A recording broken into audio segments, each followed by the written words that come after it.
Executive करती है, यानी सेंट्रल गवर्नमेंट करती है, राइट? चाहे वो आईटी के हो, ईडी के हो, सीबीआई के हो। तो जब तक इनका इंडिपेंडेंटली अपॉइंटमेंट नहीं होगा, ये सस्पिशन, ये क्वेश्चंस बराबर अराइज होंगे कि ये सरकार के इशारे पर काम कर रहे हैं। ये मैं नहीं कह रहा हूं कि यूपीए के टाइम पे वैसे ही था, अभी भी ऐसे ही है। हमारी पुलिस फोर्स को देख लीजिए आप, एक एसआई के पोस्टिंग से लेकर डीजीपी तक हर पॉलिटिशियन का रिकमेंडेशन पे या तो उसकी कास्ट के ग्राउंड पे होता है, रीजन ग्राउंड पे होता है। तीसरी बात यह कि हमने संविधान में ये कहा है कि president of India will be guided by the aid and advice of the council of ministers. ये आर्टिकल है संविधान में। ये प्रपोज बिल ये कह रहा है कि प्रेसिडेंट प्राइम मिनिस्टर को हटा सकता है। कैसा, ये तो क्लैश हो रहा है ना उस आर्टिकल से। दूसरी बात यह है कि अब रियलिटी को एक्सेप्ट करिए, कोई प्रेसिडेंट प्राइम मिनिस्टर को रिजाइन करवा सकेगा? बताइए आप। अगर आप हिस्ट्री में देखेंगे तो पीवी नरसिम्हा राव को कोर्ट के ऑर्डर के ऊपर एक इन्वेस्टिगेशन सामने जाना पड़ा, मगर रिजाइन नहीं किए वो। अब यहां पर करना क्या है? गवर्नर, आप सेंट्रल गवर्नमेंट अपॉइंट करती है। गवर्नर अगर के राज में सिर्फ 4 या 5 मिनिस्टर्स को आप अरेस्ट कर लीजिए, सरकार गिर गई, सरकार बचेगी नहीं ना। तो इसको कौन कंट्रोल करेगा? यूनियन टेरिटरी में तो पूरा होम डिपार्टमेंट सेंट्रल गवर्नमेंट के पास रहता है। पूरा होम डिपार्टमेंट जो वो तो सेंट्रल गवर्नमेंट के पास है, चाहे वो पुडुचेरी हो, दिल्ली हो, अब आप JNK ले लीजिए। तो फिर इंडिपेंडेंस कहाँ रहा? आप तो कंट्रोल करेंगे ना इनको। सर, लेकिन जिस किसी तोते को आपको पकड़ना है या किसी पिंजरे में डालना है, तो ये खुद आपके कंट्रोल में रहेंगे, वो पिंजरे में पड़ जाएंगे। सिर्फ 4 या 5 मिनिस्टर को पकड़ लीजिए, गया, गवर्नमेंट चले गई, सरकार चले गई। तो नहीं, सुनिए, आप इन तमाम चीजों को इंडिपेंडेंट कर दीजिए, जिसमें कोई सरकार का रोल नहीं रहेगा। उंगली नहीं उठेगी ना आप पे। अगर आप वाकई में मोरालिटी की बात कर रहे हैं, तो जब मोरालिटी की बात कर रहे हैं तो ये भी कानून डाल दीजिए कि जिस किसी को पकड़ा जाएगा वो सेंट्रल गवर्नमेंट के पार्टी में शामिल नहीं होगा। डाल दीजिए आप। इसको क्यों नहीं डालते आप? ये सब चीजें करिए ना। आपकी इंटेंशन, आपकी नेक नीयति जाहिर हो जाएगी। सर, जेपीसी का रास्ता खुला है। अभी हमारे एडिटर चीफ के इंटरव्यू में अमित शाह जी ने बोला है कि जेपीसी में जाएगा, जेपीसी में चर्चा होगी, जेपीसी में सारे पार्टियों के लोग हैं, तो उसमें आप बात उठाइए, चीजें होंगी। नहीं, आप मेरे पास आए तो मैं बोल रहा हूँ ना।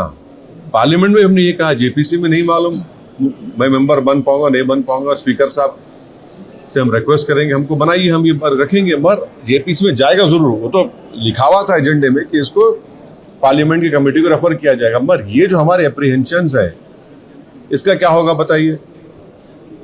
उसका क्या करेंगे आप? भाई महाराष्ट्र में क्या हुआ? महाराष्ट्र में आपने देख लिया क्या हुआ। हमारे एमएलएस को तोड़ दिया गया, बिहार में 4 एमएलएस चले गए। फिर आप कर्नाटका में क्या हुआ? हर जगह ऐसे ही हो रहा है। आप इंडिपेंडेंट इन्वेस्टिगेटिंग एजेंसीज को इंडिपेंडेंट कर दीजिए। इसमें कोई सरकार का रोल नहीं होगा, उनके अपॉइंटमेंट में पुलिस फोर्स में नहीं होगा। इंडिपेंडेंट कर दीजिए ना। मैं कॉन्स्टिट्यूशनल मोरालिटी इसमें नहीं आती क्या? फिर बताइए आप। इसमें भी आना चाहिए कॉन्स्टिट्यूशनल मोरालिटी। तो अब आप यूएपीए में डाल देंगे किसी को, यूएपीए लगा दिए। BNSS के और PMLA के कई सेक्शंस हैं, आप डाल दीजिए, आराम से बैठिए। 30 दिन नहीं, 3 महीने बेल नहीं होगी। 3 महीने बेल नहीं होगी। जब क्या करेंगे आप? अच्छा, आपको केस लगाने की जरूरत, डिटेन कर लीजिए आप। डिटेन के पावर्स हमने BNSS में है, BNS में है, डिटेन कर लीजिए। 30 दिन चला गया वो। ये बात समझने की जरूरत है। सर, SIR का मुद्दा, चंद्रबाबू नायडू हो या फिर बाकी जिस तरीके से जिनकी गिरफ्तारियां भी हुई है और काफी लंबे समय तक भी वो भी जेल में रहे, आपको क्या लगता है कि उनकी? नहीं, अगर चंद्रबाबू नायडू को आज पकड़ लिए जैसे जगन के दौर में उनको पकड़ा गया था, तो मुख्यमंत्री नहीं रहेंगे ना। अच्छा, वो केस आज भी उनके ऊपर है, वो केस चल रहा है। अगर फर्ज करिए उनकी बेल कैंसिल हो गई और वो तीसरी जेल में रहे तो क्या होगा? नायडू जी तो चले गए, टाटा बाय बाय हो गए वो।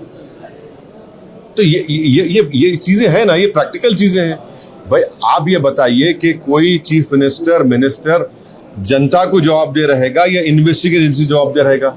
मेरी जवाबदेही जनता से रहेगी।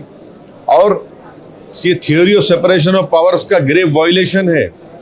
एग्जीक्यूटिव चाहता है कि लेजिस्लेचर कंट्रोल करे। देखिए, अगर कोई मुख्यमंत्री है तो मुख्यमंत्री को या तो प्रधानमंत्री प्रेसिडेंट रूल लगा सकते या फिर उस विधानसभा में नो कॉन्फिडेंस मोशन हटा सकते आप। यहां तो एग्जीक्यूटिव एजेंसीज कर देंगे काम, नो कॉन्फिडेंस की जरूरत नहीं है, प्रेसिडेंशियल प्रोमलगेशन की जरूरत नहीं है। तो ये अनइलेक्टेड डिक्टेटरशिप हो जाएगी, फिर ये तो पोलिस स्टेट बन जाएगा। इसीलिए मैंने पहले कहा, आज भी कह रहा हूं, ये हमको याद दिलाता है 1933 में जब गेस्टापो बना था।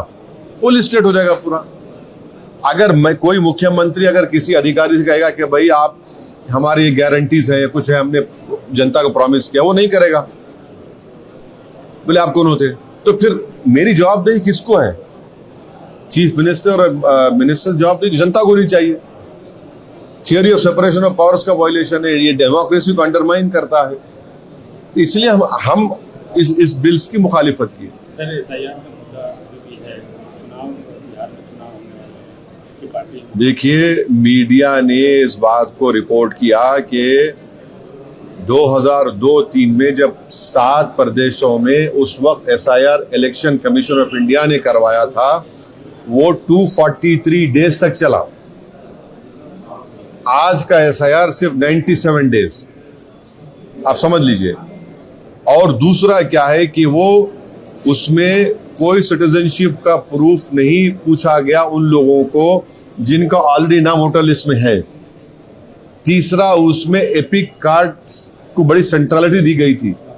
आज आप इस पूरी एक्सरसाइज को सिर्फ 97 डेज में कर रहे हैं। यही इलेक्शन कमीशन ने 2002-03 में, और आज आप 11 डॉक्यूमेंट पूछ रहे हैं, जब तो कुछ नहीं पूछा आपने। कैसे होगा बताइए? और आखिरी बात, नाम जिन लोगों के नाम नहीं आए, ठीक है, पॉलिटिकल पार्टीज चेक करेंगे, मगर पूरी जिम्मेदारी तो ईसीआई की है ना।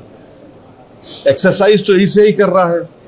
और हमको इस बात का पूरा एप्रीहेंशन नहीं बल्कि यकीन है, क्योंकि इलेक्शन कमीशन के जो आप उनके डॉक्यूमेंट्स मेमोज देखेंगे, उन्होंने कह दिया बीएलओस को कि अगर आप 3 मरतबा गए और वो नाम नहीं मिला आपको, तो एईआरओ और ईआरओ उस शख्स को फॉरेनर सिटीजनशिप एक्ट 1950 में आप उनको कॉम्पिटेंट अथॉरिटी भिजा सकते।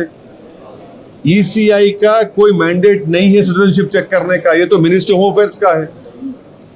तो यही चीजें हमको परेशान कर रही है। सर, एक चीज, आप एक सियासतदान है, एक पार्टी के प्रेसिडेंट भी हैं और एक लॉ मेकर भी हैं।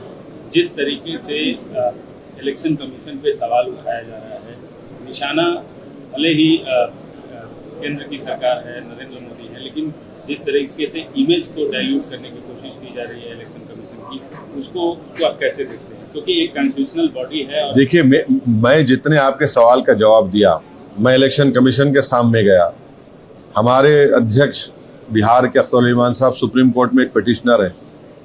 क्या हमने अपनी जबान से ऐसा कुछ कहा है? तो हम नहीं आने के दूसरों का मत पूछिए, आप मुझसे पूछिए, मैं जवाब दूंगा। आप दूसरे क्या बोल रहे हैं, क्यों बोल रहे हैं, वो मैं आप ही से पूछ रहा हूँ कि बतौर सियासतदान, बतौर एक पार्टी प्रमुख, बतौर लॉ मेकर, आप देखिए, एक बात याद रखिए, चाहे इलेक्शन कमीशन के कमिश्नर, चीफ इलेक्शन कमिश्नर हो या उनके कमिश्नर्स हो या हम जैसे पॉलिटिशियन हो, पॉलिटिकल पार्टीज हो, हर एक का इकबाल होता है।